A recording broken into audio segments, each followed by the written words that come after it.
यानंतर जळगावमधून एक धक्कादायक बातमी येते आहे।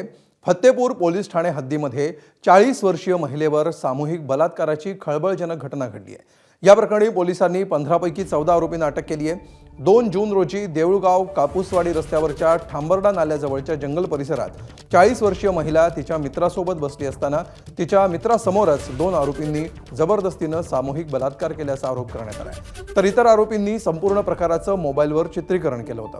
त्यापैकी एका संशयितानं हा व्हिडिओ सोशल मीडियावर व्हायरल केल्यानंतर हे प्रकरण चर्चेत आलंय।